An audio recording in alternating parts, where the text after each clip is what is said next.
नमस्कार, मैं Vivek Bindra, founder and CEO बड़ा बिजनेस.com। आज आधार पूनावाला की बात करेंगे। आधार पूनावाला जो सीईओ है Serum Institute of India, WHO ने अप्रूव की थी इनकी कंपनी 1966 में, जो उनके पिता साइरस पूनावाला ने शुरू करी थी। दुनिया भर में आज हर 3 में से 2 बच्चे हमारी इंडिया की बनाई हुई वैक्सीन, इंडिजीनियस इंडिया की vaccine, serum Institute of India से बनाई हुई वैक्सीन लेते हैं। आज इतनी सस्ती वैक्सीन ये बना रहे हैं कि आज इनकी कई वैक्सीन तो 5 रुपए से कम की हैं। मतलब चाय का प्राइस भी आज इंडिया में किसी ठेले पे चले जाइए 5 रुपए से ज्यादा होता है। पिछले कई दिनों में मैंने कई वीडियोस बनाए, business yoga with Bhagavad Gita world record का वीडियो, वो पहला वीडियो है वर्ल्ड रिकॉर्ड का जो हमने नहीं हटाया है। मैं वर्ल्ड रिकॉर्ड के अगले वीडियो के लिए साथ में आने वाला हूं 15 अगस्त को। बहरहाल अभी बात करते हैं, मैं US, Venezuela, Sikh community, India growth story पे भी बात करूंगा। आधार पूनावाला बचपन से ही बुद्धिमान थी, उनका इमोशनल इंटेलिजेंस अच्छा था। एक दफा उनकी माँ अपनी किसी सहेली के घर पे उसके बच्चे के बर्थडे पे लेके गई उसको, और यानी कि उनकी माँ की जो फ्रेंड थी, सहेली यानी कि उनकी आंटी ने बोला बेटा चॉकलेट ले लो। सब बच्चे चॉकलेट उठा रहे थे, कोई एक उठाया, कोई 2 उठाया, कोई एक उठाया, कोई 2 उठाया। आधार पूनावाला से बोला बेटा आप भी लो। बोला नहीं। लो बेटा नहीं, लो बेटा नहीं, मैं नहीं लूंगा, लो बेटा नहीं लूंगा। 5-6 बार जब उन्होंने मना किया तो आंटी ने कहा दोनों हाथ खोलो, और बहुत सारी चॉकलेट उनके हाथ में भर दी। बहरहाल बहुत खुश हुए और सारी चॉकलेट जेब में अलग अलग जगह भर के मुस्कुराते हुए इधर उधर देखे और निकल पड़े। रात को जब वापस, तो माँ ने पूछा उनसे तुमने चॉकलेट ली क्यों नहीं थी? बोले माँ अगर मैं उठाता तो 1 या 2 उठा पाता, अब उन्होंने दी तो पूरे हाथों में जितनी आ सकी सारी दे दी। देखा माँ, इसे बोलते हैं इंटेलिजेंस। ये था उनका इमोशनल इंटेलिजेंस, यानी कि ग्रेटिफिकेशन की इच्छा को डिले कर पाना। ये उनका बचपन से दिखाई पड़ता था। 21 साल की उम्र में ग्रेजुएशन के बाद उन्होंने अपनी कंपनी इंटर्न के रूप में ज्वाइन करी। अपॉर्चुनिटीज देखी तो दुनिया भर में कंपनी फैला दी। पिता ने तो इंडिया में अच्छी करी थी कंपनी, थोड़ा बहुत विदेश में करते थे काम। इन्होंने इतनी फैला दी दुनिया भर में कि आपको जान के खुशी होगी 170 से ज्यादा देशों में आज इनकी वैक्सीन। उसके पीछे आधार पूनावाला ही है। सीईओ बन गए थे 2011 में। इनको फार्मा का टाइकून बोला जाता है, vaccine Prince of the world, और इनके पिता को vaccine king of the world. आपको भी पता होना चाहिए Bharat vaccine capital of the world है। ये नहीं मालूम था। भारत वैक्सीन कैपिटल है दुनिया का। इनको Asian of the year, business leader of the year का अवार्ड दिया गया आधार पूनावाला को। फॉर्च्यून मैगजीन ने इनको 40 अंडर 40 का अवार्ड दिया। वैसे वो अवार्ड तो हमको भी मिला है, बिजनेस वर्ल्ड के द्वारा 40 अंडर 40 अवार्ड हमें भी मिला था। बहरहाल इनको entrepreneur of the year award भी दिया गया। पहली स्ट्रैटेजी इनकी लेते हैं, 10 स्ट्रैटेजी बताऊंगा। पहली स्ट्रैटेजी इनकी है Serum Institute of India forward integration से बनी थी। फॉरवर्ड इंटीग्रेशन क्या होता है? कोई आलू उगाता है, चिप्स भी बनाने लग जाए, यानी कि आलू का चिप्स जो बाद में आगे बनाता है आदमी। कोई गोल्ड की माइनिंग करता है, उसकी मैन्युफैक्चरिंग रिटेलिंग भी शुरू कर दे, फॉरवर्ड इंटीग्रेशन। कोई टेक्सटाइल कपड़ों के थान बनाता है तो कपड़े बनाने शुरू कर दे, शोरूम भी खोल दे, फॉरवर्ड इंटीग्रेशन। किसान जब जो सब्जी उगाता है तो सब्जी बेचना भी शुरू कर दे, फॉरवर्ड इंटीग्रेशन। ऐसे ही इन्होंने देखा कि ये इनके बेसिकली घोड़ों का बिजनेस हुआ करता था, रेस कोर्स होते थे, और उस समय लोग रेस कोर्स में पैसा भी बहुत लगाते थे। बड़ा मजेदार इनका बिजनेस था, बड़े बढ़िया से बढ़िया घोड़े, बहुत इनके पास जमीन हुआ करती थी। और उन दिनों जब इनका कोई घोड़ा पुराना हो जाए, उसको बूढ़ा हो जाए, तो भारत में एक कंपनी थी हैफकिन इंस्टीट्यूट, ये वैक्सीन बनाया करती थी। हैफकिन इंस्टीट्यूट सरकारी कंपनी थी, तो उसको ये अपने पुराने जो घोड़े हो जाते थे, जो डर्बी में नहीं दौड़ सकते, उसको दे दिया करते थे। तो वैक्सीन वहां बना करती थी। उनके सीरम निकलता है, इनके ब्लड में सीरम घोड़े के, तो वो सीरम से बाद में वैक्सीन बनाई जाती थी। तो ये अपने घोड़े देते रहते थे, उनसे रिश्ता अच्छा था। लेकिन इनके खुद के घोड़े को किसी ने एक बार, एक सांप ने काट लिया और घोड़ा हो गया अचानक बीमार। वो घोड़ा इनका बड़ा जबरदस्त घोड़ा था, पता नहीं तुर्की, अफगानी, इराकी कौन सा घोड़ा था, लेकिन बहुत जबरदस्त घोड़ा था। वो रेस में बहुत जीतता था। इनको बहुत दुख लगा, इन्होंने फोन किया वहां पे हैफकिन में, भैया आप इतनी वैक्सीन बनाते हो, मेरे घोड़े को बचाओ। तो बोले नहीं कर पा रहे हम कुछ इस बारे में, ऐसी तो कोई वैक्सीन नहीं है हमारे पास। बोले अभी क्या, अभी मुझे हेल्प चाहिए, मैंने तुम्हारे लिए इतना किया, तुम इतने घोड़े दान में दिए। तो वहां हैफकिन से उन्होंने सहयोग नहीं कर पाए, तो उनको बहुत गुस्सा है, ये तुम्हें इतने घोड़े दान में दिया, आज मेरे घोड़े को दिक्कत आई तो तुम्हारा कोई सहयोग नहीं। तो इनको समझ में आने लगा, अच्छा उधर हैफकिन इंस्टीट्यूट में कुछ जो साइंटिस्ट थे वो उनके दोस्त थे। उन्होंने कहा भाई साइरस पूनावाला जी, जब आपके पास इतनी जमीनें हैं, इतने बड़े बड़े आपके पास स्टड फार्म्स हैं, इतने सारे घोड़े भी हैं कि घोड़े के सीरम से ही वैक्सीन बनती है, और आपके पास पैसा भी है, तो क्यों नहीं आप खुद वैक्सीनेशन का काम कर लेते? तो उन्होंने कहा मुझे कौन सिखाएगा? बोले हम आते हैं ना आपके साथ। वहां उनको आइडिया लगा कि अब लोग घोड़े पर ट्रैवल नहीं करते, गाड़ियां आने लगी है, बाइक्स आने लगी हैं, अब लोग राजदूत, जानदार सवारी, तो अब उन्हें लगा कि लोग घोड़े पे नहीं जाएंगे। तो इसलिए उन्होंने कहा जमाना बदल रहा है, तो क्यों ना वैक्सीन के काम में जाए। पहले उन्होंने गाड़ियों का भी एक बिजनेस शुरू किया था। जैगवार हाई एंड गाड़ियां हुआ करती थी, उसके प्रोटोटाइप को लेके उसको बढ़िया सा उसको कस्टमाइज करके उसको अमीर लोगों को बेचते थे, लेकिन अमीर लोग लिमिटेड थे दुनिया भर में। तो उन्होंने कहा कि वैक्सीन का धंधा अच्छा है, लाखों लोगों को वैक्सीन लगेगा और उसमें लाखों में अगर चवन्नियां कमा लें तो बहुत कमा लेंगे। पूरा रुपया कमाना मुश्किल है, लेकिन 8 चवन्नियां कमाना आसान है, समझ रहे हैं आप।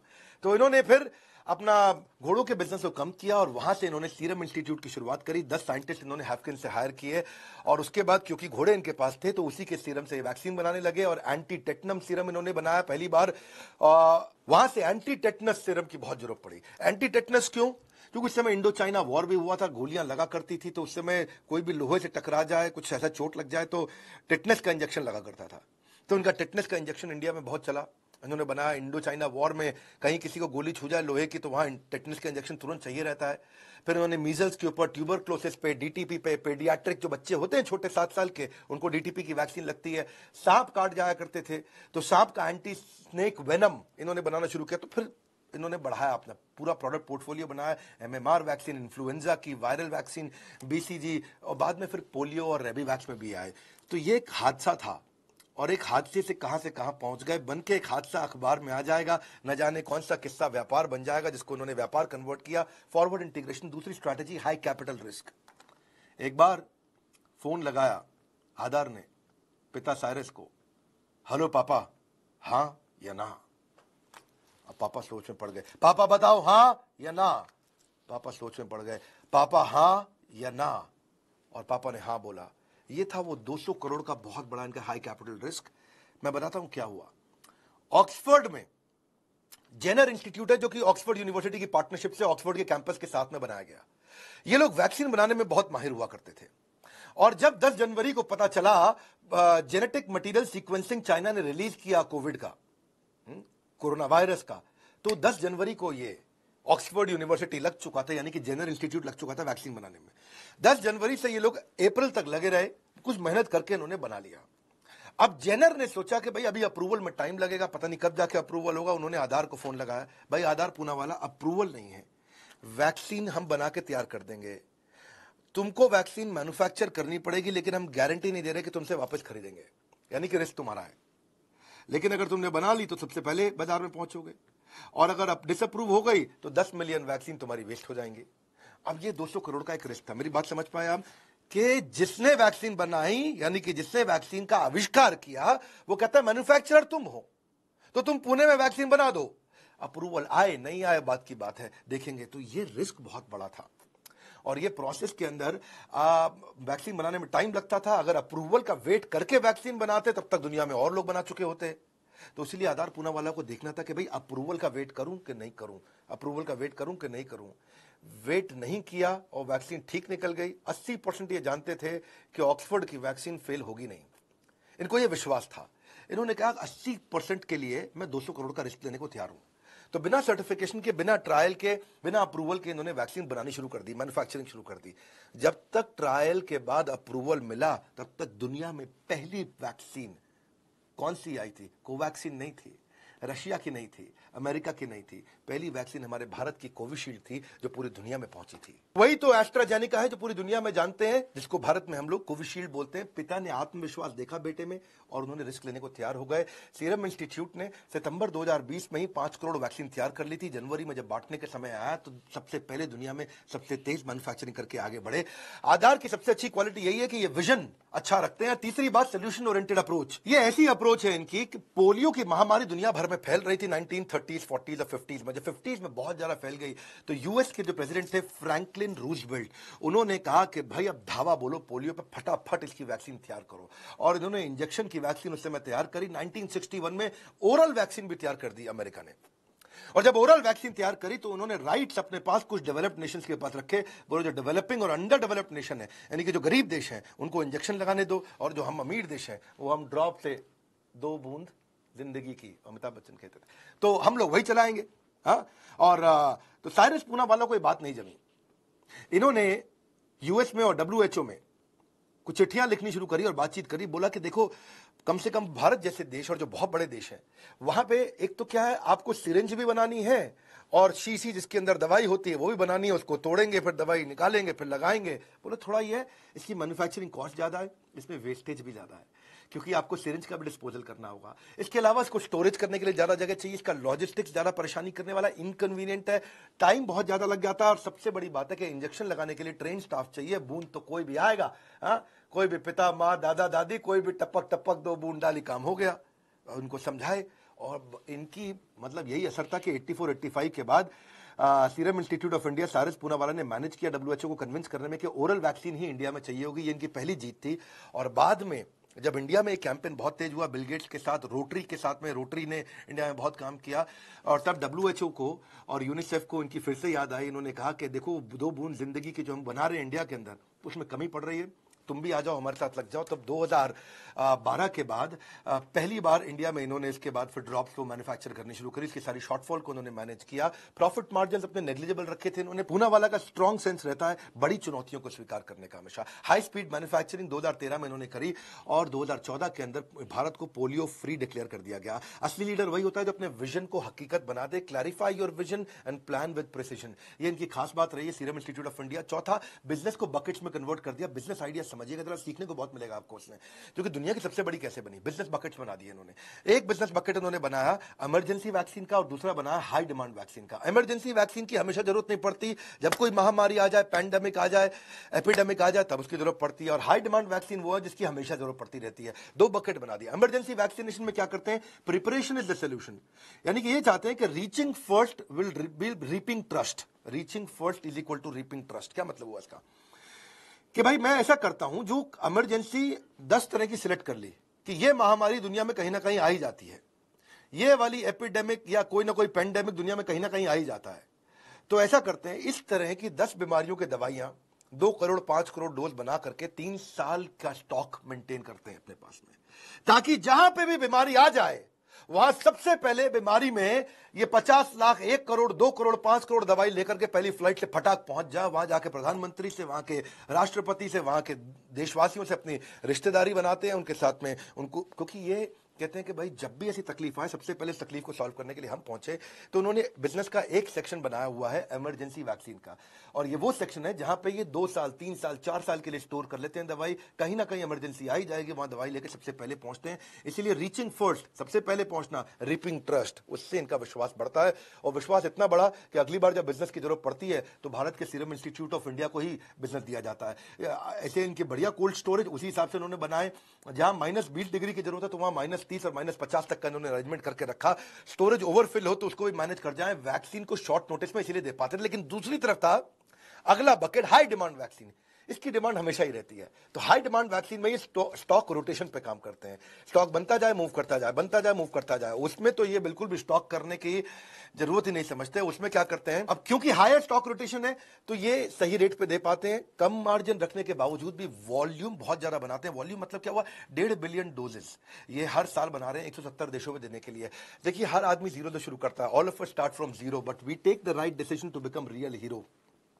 तो ये एक विशेष साइकिल था, जो विशेष सर्कल को उन्होंने अचीव ऐसे किया। एक तरफ हाई डिमांड, एक तरफ इमरजेंसी।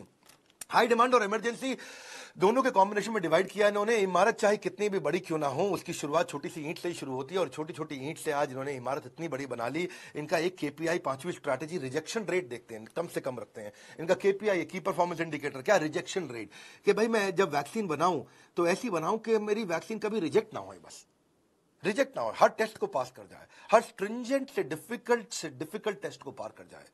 जो उससे क्या होगा, इनकी ओवरहेड कॉस्ट कम रहेगी। ओवरहेड कॉस्ट कम है तो लो कॉस्ट ऑफ प्रोडक्शन होगा। लो कॉस्ट ऑफ प्रोडक्शन है और अगर कमिटेड मैन पावर होगी, डेडिकेटेड लॉयल स्टाफ होगा और बेस्ट मशीन्स रखेंगे, और छोटी से छोटी स्मॉलेस्ट अनवांटेड पार्टिकल भी अंदर घुसने नहीं देते, रिजेक्शन रेट को कंट्रोल में रखते हैं। हर समय चेक करते हैं रिजेक्शन रेट क्या है, रिजेक्शन रेट क्या है, रिजेक्शन रेट क्या है। वो क्वालिटी मेंटेन करने के कारण इनकी एक्सेप्टेबिलिटी दुनिया में बढ़ती गई। वहां से इन्होंने बिजनेस को बहुत बड़ा किया, और देखिए हुआ ये कि इसी कारण ये अपनी कॉस्ट को भी कंट्रोल में रख सके। जो फाइजर है, फाइजर ने जब अपना वैक्सीन लॉन्च किया तो $20 का लॉन्च किया, मॉडर्ना ने $25 का लॉन्च किया, लेकिन एस्ट्राजेनिका यानी कि यही वाली हमारी वैक्सीन ये $2 में आई। जॉनसन एंड जॉनसन भी $10 ले रहा था, रशिया की स्पुतनिक भी $10 ले रहा था, और बाकी सारी भी कोई सस्ती नहीं थी, $15-16 की वैक्सीन थी सारी की सारी। पर हमारी ही वैक्सीन थी जो $2 की लॉन्च करी गई, यानी कि 150 150 रुपए से शुरू हुई थी, आज जो उनकी जिस रेट पे सरकार को देते थे 150 रुपए में, अब अगर उसको बढ़ा भी लें तो भी ये दुनिया से सस्ती वैक्सीन पड़ा करती थी, इसीलिए भारत में हम वैक्सीन को जल्दी लगा भी पाए। इनकी छठी strategy economies of scale and scope. Economies of scale and scope क्या होता है? ये उसके लिए क्या करते हैं, ऑफ पेटेंटेड मेडिसिन बनाते हैं।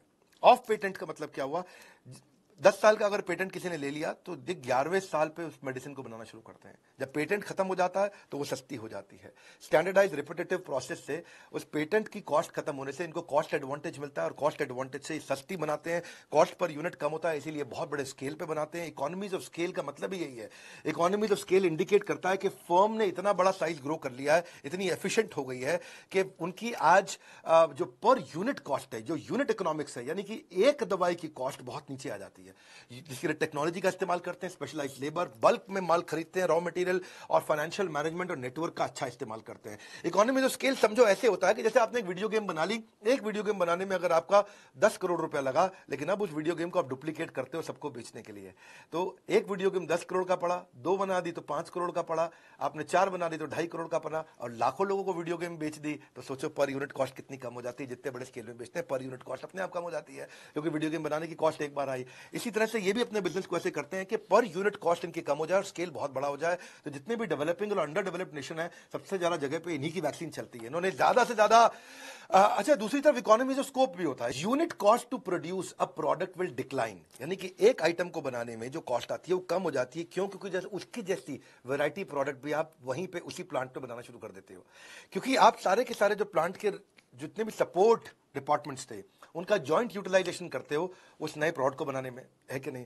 तो जैसे आपने फॉर एग्जांपल एक जूता बनाने वाली कंपनी है, वो जूता बना रही है पिताजी का, अब वहीं पे ही बच्चे का भी जूता अगर बनाना शुरू कर दिया तो क्या हुआ, वही मशीन इस्तेमाल हुई, वही सप्लाई इस्तेमाल हुई, वही वाला स्टोरेज इस्तेमाल किया, वही डिस्ट्रीब्यूशन चैनल है आपका, उसी में आपने एक और आइटम ऐड करके दे दिया। तो नेचुरली अगर आपको उसके लिए एक अलग पूरा प्लांट खोलना पड़ता तो पर जूता महंगा पड़ जाता है। उसी प्लांट में आपने कर लिया तो सेम रिसोर्सेज को आपने एटलीस्ट 50-60% तक यूटिलाइज कर लिया, तो बच्चे का जूता भी सस्ता पड़ने लग गया।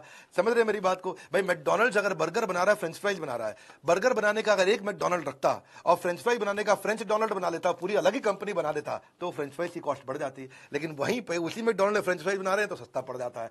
इसको बोलते हैं इकोनॉमीज ऑफ स्कोप। मतलब एक ही जगह पे आप जब और तरह के प्रोडक्ट ले आते हो तो रॉ मटेरियल भी, मशीनरी भी, मैन पावर भी, बाकी इंफ्रास्ट्रक्चर भी, उसकी कॉस्ट भी, क्योंकि आपने जो लैंड लिया, इतना बड़ा किराए पे लैंड लिया, तो किराया आपने बच्चे के जूते में भी डिवाइड तो कर दिया ना। तो इकोनॉमीज ऑफ स्कोप इसी को कहते हैं।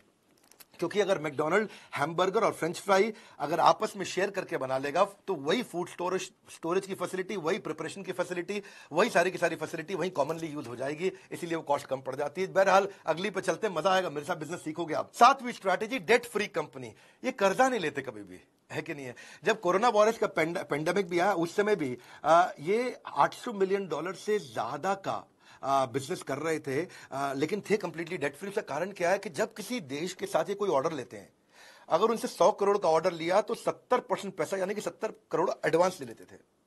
तो जब 70 करोड़ एडवांस ही आपको मिल गया तो उसके बाद आपको कर्जा लेने की जरूरत ही नहीं। 70 करोड़ के अंदर ही दवाई बना देंगे, 5-10 करोड़ ऊपर लग भी गया तो कोई बात नहीं, 80 करोड़ में वहां पहुंचा देंगे, और बाकी का जब 30 मिलेगा तो उसमें से 20 करोड़ का मेरा फायदा हो गया। तो जो एडवांस लिया, एडवांस के अंदर ही अपनी सारी की सारी कॉस्ट निकाल लेते थे, तो इसीलिए इनको कर्जा लेना नहीं पड़ता। और ये इनका कहना भी आधार पूना वाला का कि जब दूसरे का पैसा इस्तेमाल करोगे तो हो सकता है आप इतना ध्यान ना दो, लेकिन जब खुद का पैसा लगता है ना तो पाई पाई का हिसाब आदमी रखता है। डेट एक बिगेस्ट ट्रैप है, और सुजलॉन, वीडियोकॉन, जेपी एसोसिएट, अनिल अंबानी, ये बहुत सारे बिजनेसेस जो उनके अपने रिलायंस अनिल अंबानी, बहुत सारे बिजनेस डूब गए थे अभी कुछ ही साल पहले। इनको बोलते हैं बिलियंस टू बस्ट, एकदम बर्बाद हुए। इसके ऊपर एक वीडियो बनाऊंगा कि कर्जे से बाहर कैसे निकला जाए। अगर आप चाहते तो नीचे मुझे कमेंट बॉक्स में बताइएगा जरूर। Every time you borrow money you are robbing your future for yourself. और ये बड़ा सिंपल उन्होंने तरीका रखा। इन्होंने कहा कि टाइटली हेल्ड अगर ऑर्गेनाइजेशन होगी ना तो किसी को इक्विटी बांटेंगे ना किसी से कर्जा लेंगे, क्योंकि अगर किसी को शेयर बांट दिए तो फिर शेयर होल्डर को हर महीने जवाब दो, वो हर महीने क्वेश्चन करेगा, हर क्वार्टर आफ्टर क्वार्टर उसको रिपोर्ट देना पड़ेगा, आपको रिजल्ट्स उसके सामने शोकेस करने पड़ेंगे। अब वो आप कोई बड़ा डिसीजन लोगे तो वो क्वेश्चन कर देगा कि भैया बिना अप्रूवल के तुमने एस्ट्राजेनिका की क्यों बना दी कोविशील्ड, हमारा पैसा डूब जाएगा, तो हमने तुम्हारी कंपनी में पैसा लगाया। तो ये बोले मेरे को डिसीजन इंडिपेंडेंस के साथ चाहिए, मुझे अगर कोई बड़ा डिसीजन लेना है, 2 हेलीकॉप्टर खरीदने जहां पे मैं अपने क्लाइंट्स की एक्स्ट्रा सेवा कर सकूं, तो मुझे कोई प्रश्न करने वाला नहीं होना चाहिए। इसीलिए उन्होंने अपने ही पैसों से काम किया, ना कभी किसी से उधार लिया, ना किसी को शेयर बेच के पैसा लिया। अगला, अब इसी को समझने के लिए, क्योंकि पैसा इनका खुद का था, तो उन्होंने B2B मार्केटिंग पे अच्छे से लगाया। इन्होंने एक से बढ़कर एक महंगे हवाई जहाज खरीदे अपने पर्सनल यूज के लिए, महंगे हेलीकॉप्टर खरीदे, अपनी पर्सनल ट्रिप भी बना दी, खुद की एविएशन कंपनी भी खोल दी कि भैया जिस दिन हवाई जहाज मैं इस्तेमाल ना करूं तो इन किराए पे चढ़ा दूं। वो उनकी एविएशन कंपनी, इसको बोलते हैं ये पूना वाला एविएशन प्राइवेट लिमिटेड। तो इन्होंने B2B मार्केटिंग, यानी कि जब भी कोई बड़ा अंग्रेज क्लाइंट को लेके आना है, कोई लंदन से क्लाइंट को लाना है, कोई यूएस से क्लाइंट को लाना है, उसको एकदम 5 स्टार फैसिलिटी देंगे। खुद का अपना एक हवाई जहाज के अंदर भी एक अलग ऑफिस बना लिया। इन्होंने क्या किया, पैसा खर्च करने में कोई कमी नहीं छोड़ी। एक से बढ़कर एक रॉयल्स रॉयस और बेंटलीज और उससे भी बढ़िया महंगी से महंगी गाड़ियां ली इन्होंने, कई कॉर्पोरेट जेट्स और हेलीकॉप्टर्स इसीलिए रखे कि मेरा जब क्लाइंट आए तो उसको ऐसी सेवा दूं कि उसका बिजनेस हमको मिल जाए। क्योंकि क्लाइंट्स होते हैं लिमिटेड, वो खुद ही बहुत बड़ी कंपनी होती है, तो एक कंपनी से दूसरी कंपनी का रिश्ता बनने से पहले तो जो दिखता है वो बिकता है, तो उनको खूब दिखाते हैं बाजार में, पब्लिक को नहीं दिखाते। हाँ, वो अलग बात है कि नताशा पूनावाला, इनकी धर्मपत्नी, बॉलीवुड के साथ बहुत उठती बैठती है, तो वहां से कुछ दिखता है, अदरवाइज ये इस्तेमाल करते हैं B2B के लिए। नौवीं strategy, he is not just rich by stretcher, he is also rich by nature. ये अपने नेचर से, अपनी प्रकृति से भी बहुत अमीर है। कैसे कि फिलेंथ्रोपिस्ट है, समाज सेवा में बहुत पैसा लगाते हैं। Philanthropist of the year award भी इनको 2016 में मिला। CSR यानी कि कॉर्पोरेट सोशल रिस्पॉन्सिबिलिटी, समाज के प्रति जो जिम्मेदारी, उसको बड़ा अच्छे से निभाते हैं। क्लीन सिटी इनिशिएटिव इन्होंने बहुत लिए, 100 करोड़ रुपए इन्होंने उस पर खर्च किया। ये इन्होंने एक विलू पूनावाला, जो उनकी माँ थी, उनके नाम पे भी एक मेमोरियल हॉस्पिटल खोला, जहां पे इन्होंने बहुत लोगों का इलाज कराया। और उसमें इन्होंने लेप्रेसी पे, जो कि कोड हो जाता है, जो लेपर्स होते हैं, क्योंकि इनके बाहर भी इनके यहाँ पे लेप्रेसी से ग्रसित एक भिक्षुक था वहां पे, जो मतलब जो बेगर होता है, उसको देख करके उन्होंने सोचा कि मेरे को लेप्रेसी रिहैबिलिटेशन सेंटर भी बनाना चाहिए। मास इम्यूनाइजेशन पे उन्होंने बहुत काम किया।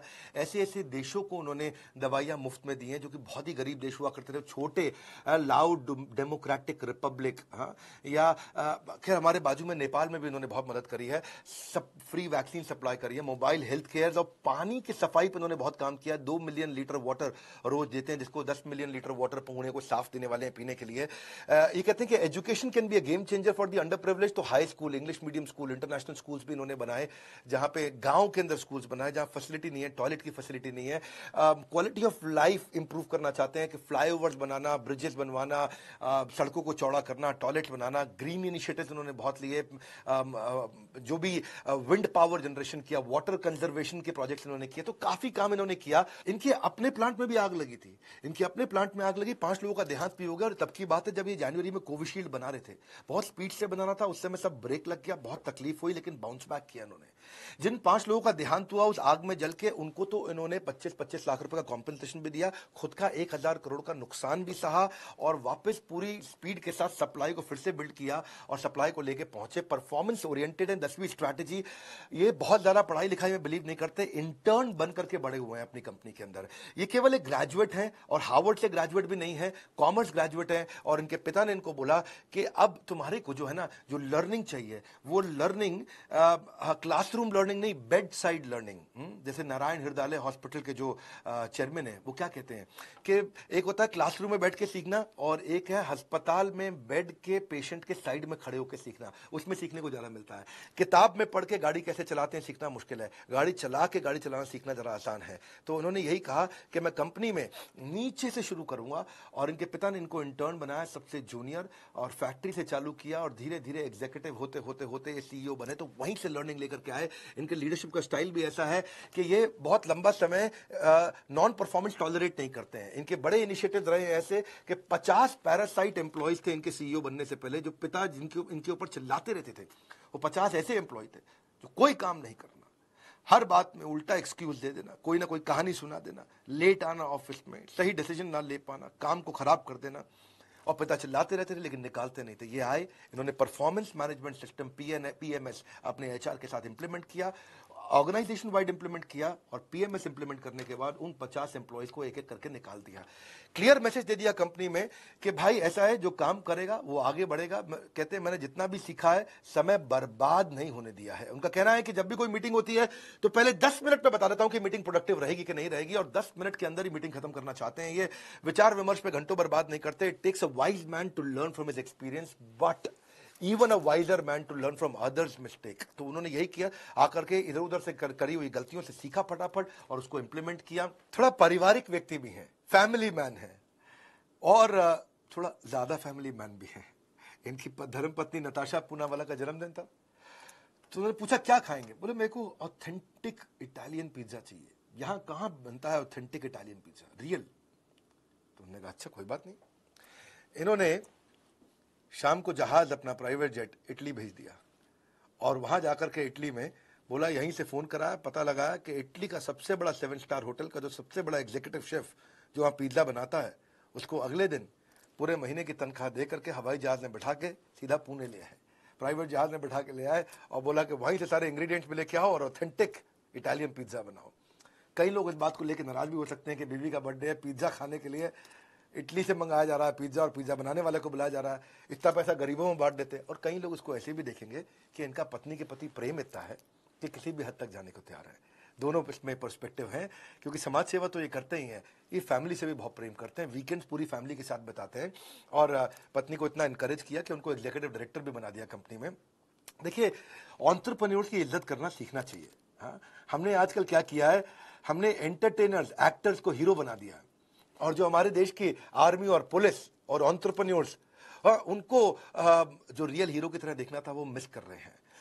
बिकॉज आज मेन प्रॉब्लम यह है कि मेजॉरिटी इंडियन जॉब क्रिएटर्स को विलेन की तरह देख रही है और एंटरटेनर्स को, नाचने वालों को हीरोज की तरह देख रही है। तो ये एंटरप्रेन्योर हैं, ये असली हीरोज हैं। इसलिए मैं तो ये बोलूंगा कि इंडिजीनियस हमारे देश की कंपनी जो दुनिया की सबसे बड़ी कंपनी बनी, आज हमारे देश को vaccine capital of the world बनाया, ऐसे आधार पूनावाला की इज्जत हमें करनी चाहिए। देश की समस्या को दूर करना आपकी और हमारी जिम्मेदारी है, इसलिए बिजनेस की हर समस्या को खत्म करना वो हमारा एकमात्र लक्ष्य है। आप भी अगर रियल हीरो बनना चाहते हैं तो हमारे साथ जुड़िए। आप किसी भी सब्जेक्ट में फंस रहे हो, चाहे वो कोई भी सब्जेक्ट क्यों ना हो बिजनेस का, आज हमने लगभग 60 अलग अलग प्रकार के डिटेल्ड कोर्सेज, जिसमें सैकड़ों वीडियोस हैं और हर एक वीडियो देश के super solid subject matter expert से बनवाया गया है। अगर मुझे ब्रांड मैनेजमेंट पे भी काम करना है तो देश की टॉप 5 कंपनी जिनका ब्रांड वैल्यू सबसे ज्यादा है, उनके जो ब्रांड हेड्स हैं मैं उनको बुला करके कोर्स करता हूं। ये नहीं कि सारे कोर्स मैं खुद करूं, हर काम मैं खुद नहीं कर सकता। इसीलिए जीव जीवस्य जीवनम, जब एक जीव का जीवन दूसरे जीव के जीवन पर निर्भर कर जाता है तभी ये रियल इकोसिस्टम बन जाता है। तो आप किसी भी सब्जेक्ट पे हमारे बोर्ड लाइन नंबर पे फोन करके पूछिए, वो आपको मदद करने को तैयार है। इस वीडियो को शेयर जरूर करिएगा, क्योंकि ये भारत का प्राइड है, सीरम इंस्टीट्यूट ऑफ इंडिया है, सीरम इंस्टीट्यूट ऑफ वर्ल्ड नहीं है, सर्विंग द वर्ल्ड है। इस वीडियो को जरूर शेयर करिए, सब्सक्राइब करिए और आकर के आने वाले मैं ज्यादा केस स्टडी शुरू करने जा रहा हूँ, बहुत सारी केस स्टडी ला रहा हूँ। हमारे साथ जुड़े रहने के लिए आप सबका हृदय की गहराइयों से प्रेम पूर्वक बहुत बहुत धन्यवाद।